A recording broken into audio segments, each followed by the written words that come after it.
mwisho nilikuwa hapa, nilikuwa na Mheshimiwa Baba Raila Amolo Odinga tukitafuta kura, na wakati ule nilikuwa na majina mengi ambayo baba alikuwa amenipatia.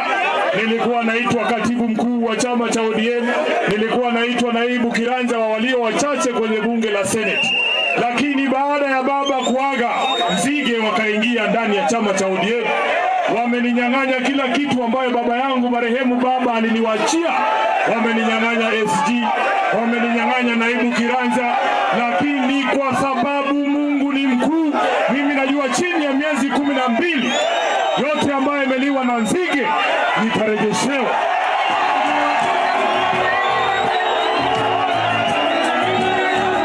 Kabisa. Ninyi mnajua nzige ni nani? Mnajua nani ameninyang'anya hiyo vitu yote? Anaitwa nani? Anaitwa nani?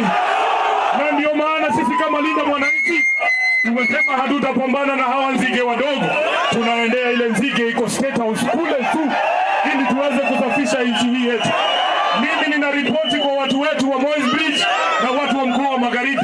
Tumetembea Kenya hii nzima kama Linda Mwananchi.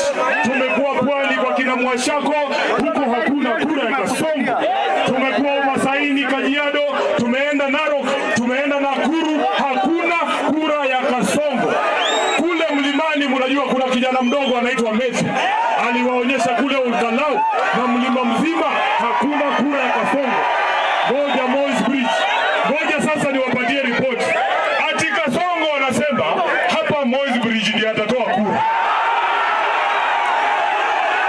Moi's Bridge, Moi's Bridge, hapo juu kuna kura ya Kasongo, pale kuna kura ya Kasongo, hapo wakulima, hapo Raima Stakes kuna kura ya Kasongo, hapo pande hii kuna kura ya Kasongo, na huku kuna kura ya Kasongo. Sasa kwa sababu hapa karibu tu, nataka mseme asikie. Moi's Bridge mnasemaje? Amesikia kweli?